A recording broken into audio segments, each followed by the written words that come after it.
What's up guys, Stark here. In today's video I am doing my character spotlight for Bedivere. Now he is going to be a 3-star saber who you'll actually get from completing the Camelot story, and that actually makes him pretty difficult to get since he is story locked. He's not going to appear too often in banners, but overall though he is actually a pretty good servant. So for his stats he's going to have 9,595 HP and 7,627 attack, with his Grail or max attack being 13,009 HP and 10,322 attack. This will rank him 110th overall in HP and 100th overall in attack. His star weight is 100, his star gain is 10.2%, and his normal phantasm generation is 1.11 on the attacks and 3% on the defense. So moving on to his skills, his first skill is going to be the Tactic C, which will increase the party's normal phantasm damage for 1 turn. This is going to be a 16% increase at level 10 on a 5-turn charge time. So this is going to be a pretty good skill. Being able to increase the overall damage for your normal phantasms is always very nice. However, that's all this skill does. There's no extra effects or anything like that. So it is pretty vanilla. It does only last for 1 turn. So it's going to be a lot of downtime on this skill before you can use it again, which is a little unfortunate. His second skill is going to be the Calm and Collected B, which will charge his own normal phantasm gauge by 30%, as well as increase his own mental debuff resistance for 3 turns. So this is going to be a pretty good skill. Getting that flat increase to your normal phantasm gauge is always going to be very nice and very helpful to increasing your overall normal phantasm gauge. And the 50% increase to mental debuffs is going to be very helpful and very nice as well. This is on a 6-turn charge time, so once again you're going to have a lot of downtime in between his skills, since you're primarily going to be using this for the normal phantasm gauge increase. Unfortunately, it doesn't get better the more you level up the skill. It's just a flat 30% increase, which is nice, but at the same time, you're not going to be able to use the skill too often in the fight, and getting a 30% increase to your gauge with nothing else really. There's really no other additional effects he can make a whole lot of use of. Unless you're going against someone with mental debuffs, then really this skill is going to be dead a lot of the fight. Third and finally, we have the Oath of Protection B, which will increase your party's defense by 30% for 1 turn, as well as increasing his own debuff resistance rate for 1 turn. So this will be a 50% increase for the debuff resistance on a 5-turn charge time, which again, it's very nice that he has low cooldowns, but unfortunately all of these skills only last for 1 turn, so there's going to be a lot of downtime in his skills once again. It does have a pretty nice increase to your defense though at 30%, but it is a flat increase. It doesn't scale at all, so you can keep this at level 1 and it's still going to be a 30% increase to your defense, which is nice, but at the same time it's not nice because it doesn't scale. Ideally you'd want to level up his skill to not only lower the cooldown but also to increase the effect, but that's not what happens here. So you could potentially get away with using a 1-1-1 Bedivere and not even worrying about level of his skills, because the only benefit you really have is just lowering the cooldowns. So it's kind of unfortunate, but yeah, they're decent effects, but there's going to be a lot of downtime in between using each of his skills. As for his passives, he's going to have 2 of them. The first one being the Magic Resistance B, which will increase your debuff resistance by 17.5%. And he will also have the Writing A, which will increase your quick card effectiveness by 10%. For his Ascension, the first Ascension is going to be 4 Saber pieces and 30,000 Quantum pieces. His second Ascension is going to require 8 Saber pieces, 15 Proof of Heroes, and 100,000 Quantum pieces. His third Ascension is going to require 4 Saber Monuments, 4 Eternal Gears, 13 Void Dust, and 300,000 Quantum Pieces. And for his fourth and final Ascension is going to require 8 Saber Monuments, 7 Eternal Gears, 16 Great Knight Medals, and 900,000 Quantum Pieces. As for his skill enhancements, you're going to need 12 Gems of Saber, 12 Magic Gems of Saber, 12 Secret Gems of Saber, 20 Void Dust, 30 Proof of Heroes, 48 Chains of Fool, 10 Tearstones of Blood, 1 Crystallized Lore, and 13,600,000 Quantum Pieces. As for the locations of the items you need to level up his skills and his Ascension, we're going to go ahead and take a look at the story maps and show you right now where they are. So first up for the Proof of Heroes is going to be in Okeanos, and this is going to be on the pirate ship. So right here we are. It's going to have a 20 AP per drop. So you should be getting at least one of these every run, if not every other run. So yeah, it shouldn't be too hard to get these if you don't have a surplus of them from all of the times we've gotten them as daily logins and free rewards and things like that. Next up, for the Eternal Gears, we're going to go ahead and go over to America. And this one should be in Chicago. Yes, you're going to find it right here in Chicago on a 51 AP per drop. So a pretty good chance right there. I actually don't have any gears, so I should probably farm this and get some. Staying in America, we're going to take a look at the Void Dust drop, and this is going to be right over here in Charlotte for the Gold Rush, and this is on a 31 AP per drop. So you should be getting this one every other run on average. Also in America is a good spot to find the Tear Stones of Blood. Well, I say good, but it's going to be 160 AP per drop, but it is the best one available to us in the story. So if you need one, here is your spot to farm. As for the Great Knight medals, this is going to be in Camelot, so let's go up. And you're going to find this in the Royal Castle with a 57 AP per drop on average. You can also find this in the main gate with a 61 AP per drop as well.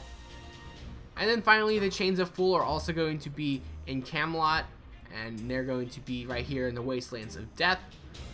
And this is going to be a 30 AP per drop, so you should be getting this one every other run on average.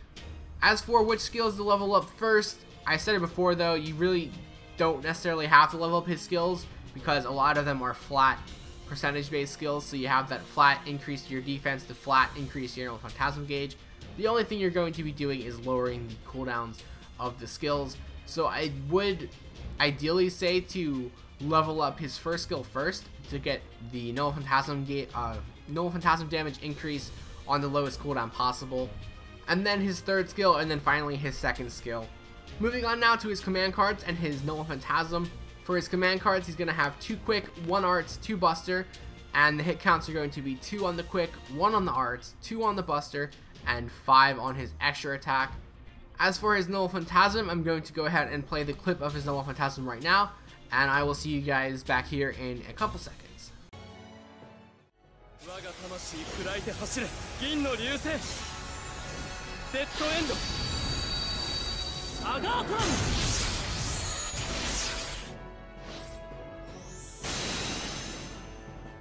Alright, so we are back, and as for his Null Phantasm's effects, he's going to deal damage to one enemy, and on the overcharge, he's going to increase his own buster card effectiveness for 1 turn. So it is a pretty vanilla Null Phantasm. It's just going to be doing a lot of damage, but for a 3-star servant, is going to be doing a lot of damage, and is one of the strongest 3-star Null Phantasms for single targets, especially in the Saber class, but overall as well. So, you know, you're going to get a lot out of that. You can hit pretty hard with this Null Phantasm, especially if you do overcharge it. But yeah, there's not much else to say there. It's just a very powerful, damaging single target Null Phantasm. Moving on to some of the craft essences you could use. Again, you're going to primarily focus on increasing his buster card effectiveness or his attack.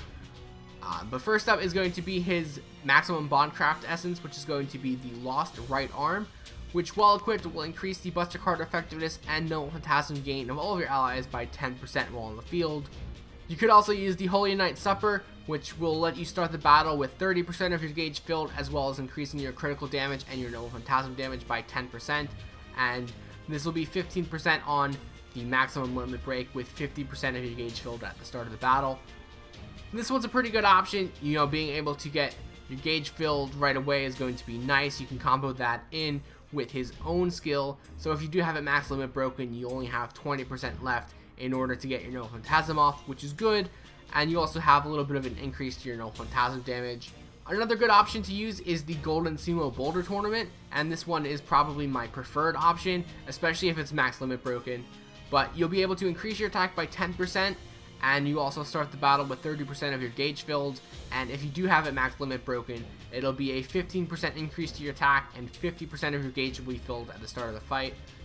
So this will be the same as Holy Knight Supper, being able to get your gauge filled and then use your Null Phantasm skill to increase it up to 80% total, so you just need that 20% somewhere else. and then you have your Noble Phantasm ready, but you do also have that 15% increase to your attack, which is going to be very, very helpful. Finally, though, you can use the limited 0 over for the overall Buster Card effectiveness increase of 25% or 30% at max limit break. Moving on now to some servants you can combo him with. For the limited servants, you're going to look for Waver and Merlin for this. They are typically the best options to combo with, and they are especially effective with Bedivere. You know, Merlin being the Buster Servant, you can increase his Buster Card effectiveness, you can, keep him alive with the invincibility, and you can charge his Noble Phantasm. You'll get that extra 20% with Merlin's skills being able to complete Bedivere's Noble Phantasm gauge. The same thing can be said about Waver, being able to increase his gauge to maximum, and being able to increase his defense, his attack, and his critical damage. They both combo very well with him. As for some of the free-to-play servants, Mash is going to be a good option.